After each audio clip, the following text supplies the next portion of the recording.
So you say to yourself, the Torah was written by Hashem over 5,000 years ago by Mount Sinai, given to the Jewish people as a way to live our lives. And you're probably saying to yourself, how does the Torah, the Chumash, the Gemara, how does it relate to me today? A Jew sitting here in the 21st century, how does the Torah relate to me? I'll tell you. It's very simple. Everything in our daily lives can be traced back into some event that happened in the Torah. It can be connected to some event that happened in the Torah. For example, in this week's Parsha, we learn that Moses is not going to make it into Israel, which we've mentioned before. Hashem, when he came out of Israel, gave the Jewish people over to Moses. And they counted the people by tribes. And they were given to Moses with a certain amount of people there. Now when Moses, this time is up, he's not allowed into the land of Israel. He has to give up the Jewish people. And he gives them back to Hashem. He separates everybody into tribe again. And they count. Moses and Eliezer HaKohen, Ben, Aaron, HaKohen. They count each tribe, everybody over age of 20. And the number left is the number of Jews that are left that we give it back to Hashem. Now how does this relate to us today? This week, Israel, the Jewish people, the Jewish community, suffered a devastating loss.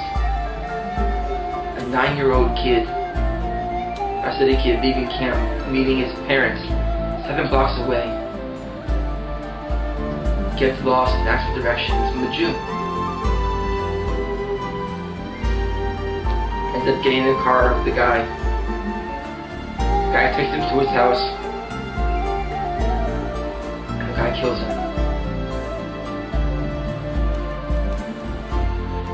He then proceeds to chop him up into little pieces. Some of it is in his freezer, some of it's 2.5 miles away in a dumpster.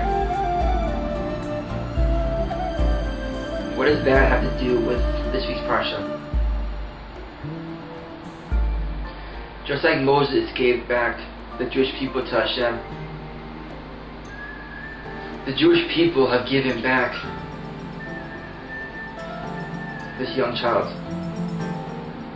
This young child is going back to heaven to be with his father, Hashem, without committing a sin. We might not understand what's going on and why it happened. Hashem's will. Hashem wanted to happen for whatever reason.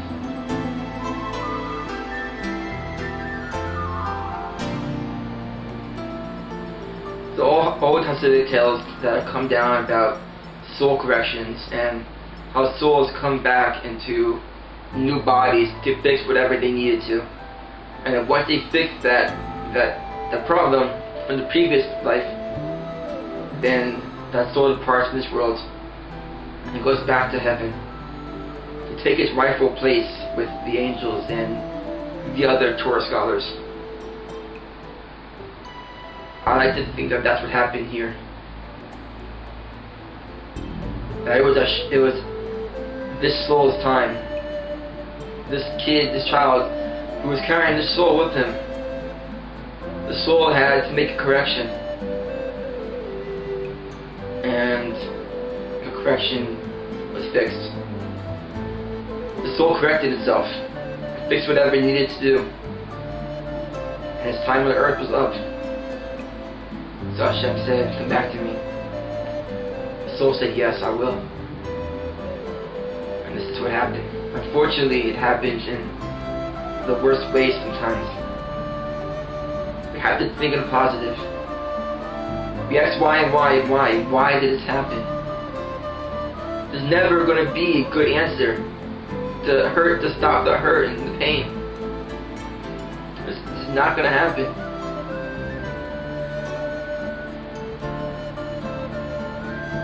Moses gives back the people of Israel to Hashem.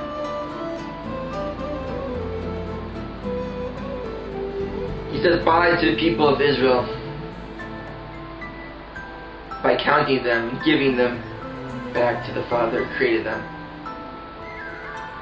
Tonight, as I say this to Torah in Lower Park, the funeral for a 9-year-old is going on. Parents are burying their child. We should never hear such things again. We should never hear Jew on Jew violence ever again. May we only hear the simplest. May we only take the good at every situation. Even the worst of times and the bad of times, there's some good there. And I guess the good of this thing is it brought Israel together. The opposite of what Moses did, we managed to do. Hundreds of people from Lakewood, Muncie, Borough Park, Brooklyn, New York came to the search for the child. And then now at the funeral, I saw a picture from someone who was there.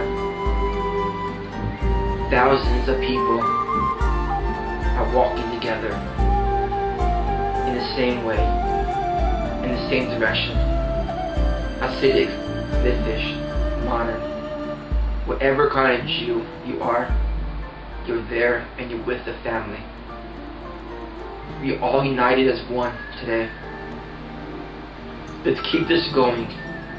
Let's keep being united and show our enemies that they will never defeat us. This Jew who killed this kid, he's not a Jew. He's a pretender. No Jew would do this to another Jew. My bracha to everybody watching, that you continue to see the good in everything. No matter how bad it seems, there's some good there. Always look for the good in every situation, in every person. And as someone dies, God forbid, passes on, just know that their soul was corrected, and they are now back with Hashem and their Father in heaven, and they're enjoying a life of learning Torah with great scholars like Rabbi Kiva, Hillel, Rashi, Rashbam, Rambam, Rosh Kol, all these great tzaddikim, Rishon Bar Yochai, aside people who live and breathe the Torah, who are now with this young child, watching over him. May we merit to one day be able to experience, to go up there and see what it's like in this world, in Shiva, in heaven. But only at the 120, and we're ready to. Forbid it shouldn't happen soon. Shall live a long life and live to be 120. Have a good Shabbos. Beautiful weekend. And so always keep this little boy in our hearts the rest of the year. His family. Shabbos.